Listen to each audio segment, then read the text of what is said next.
Le président du Faso à Manga, chef-lieu de la région du centre-sud au Burkina Faso sur place, échange sur les sujets de développement local, occasion pour le président de réitérer sa vision et aux populations de réaffirmer la détermination du centre-sud à bâtir un Burkina souverain et prospère. Bernal Kombelem, Zidilarihien et Karim Bikienga.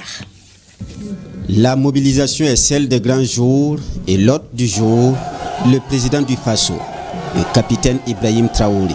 Après ce bain de foule à l'entrée de la cité de l'Épervier, direction la salle polyvalente. Le chef de l'État est à la rencontre des forces vives de la région du centre-sud. En somme, les maîtres mots sont encouragement, reconnaissance et doléances liées aux différents secteurs du développement local. Vient le tour du chef de l'État de s'adresser à ses populations. Mais ses premiers mots sont à l'endroit des forces combattantes engagées sur les différents fronts de la lutte pour la reconquête du territoire national.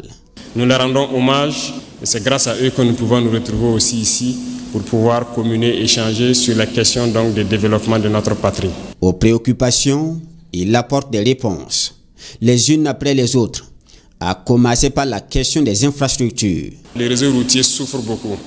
Voilà pourquoi nous avons décidé de lancer l'initiative Faso Mebo, qui n'est qu'à son départ. Mais l'objectif, c'est de doter chaque région d'une brigade de construction de routes. Et les premières brigades sont arrivées, vous l'avez suivi. S'il plaît à Dieu, dans quelques jours, d'autres brigades seront là. Et nous voulons qu'avant la fin de l'année, chaque région ait sa brigade. Combien nos hôpitaux n'étaient pas vraiment équipés. Mais le ministère est à pied d'œuvre et je pense que beaucoup d'appareils sont en train d'être installés, que ce soit des appareils d'imagerie, de dialyse et beaucoup d'autres choses. C'est en cours.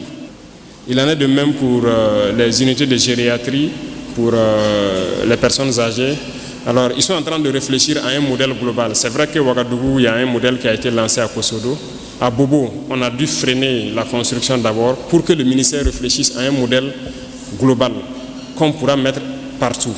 C'est-à-dire un modèle unique et pas aussi un modèle qui va perdre de valeur dans 5-10 ans. Tout ce qu'on veut construire aujourd'hui, on veut que dans 50 ans, on ne dise pas que c'est dépassé. Il faut qu'on construise en prenant en compte la durée. Voilà. C'est dans le même ordre d'idée, même l'autoroute Bobo-Ouaga, ce qui était prévu, c'est juste deux fois 2 voies. Mais j'ai dit 2 fois 2 voies, dans 10 ans, c'est dépassé. Il faut qu'on aille à 3 fois 2, sinon 4 fois 2 voies, pour que ce soit assez grand, assez large. C'est ça, dans le même ordre d'idée. Dans le cas de la formation de la jeunesse, je suis parfaitement d'accord, que ce soit la jeunesse, que ce soit les femmes, il faut qu'on se forme. Il faut qu'on se forme et s'employer. Parce que, quoi qu'on dise, l'État ne peut pas employer tout le monde. Ça, c'est impossible. Des efforts sont en cours dans tous les secteurs du développement selon le président du Faso. Il en appelle alors à l'adhésion de chaque Burkinabé et de tous les amis du Burkina Faso.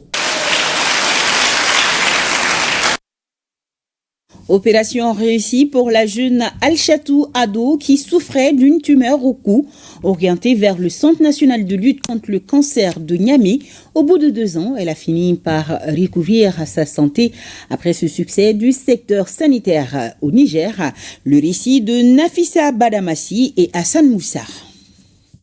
Il est désormais possible et vrai au Niger de réaliser des interventions chirurgicales contre n'importe quel type de tumeur ou cancer au Centre national de lutte contre le cancer.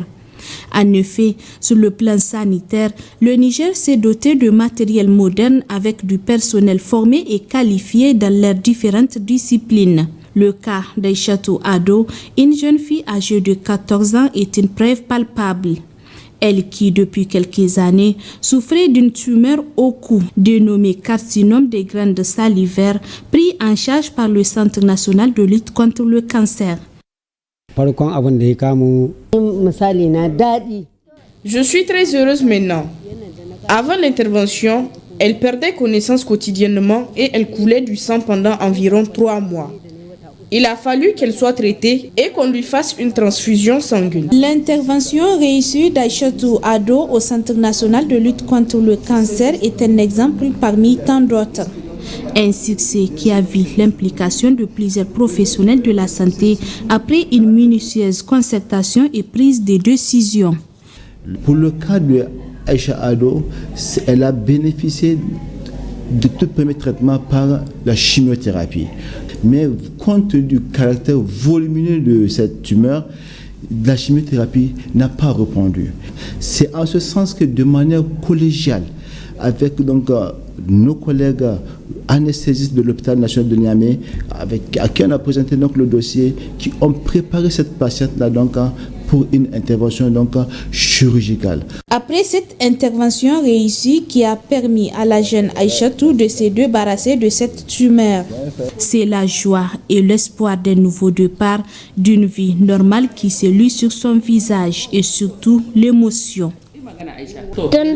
J'avais beaucoup souffert avant, mais maintenant ça va. Je ne ressens aucune douleur. Au Niger, en matière de santé, des spécialistes qualifiés et aguerris ils sont, avec la disponibilité de matériel moderne suivant l'évolution des nouvelles technologies.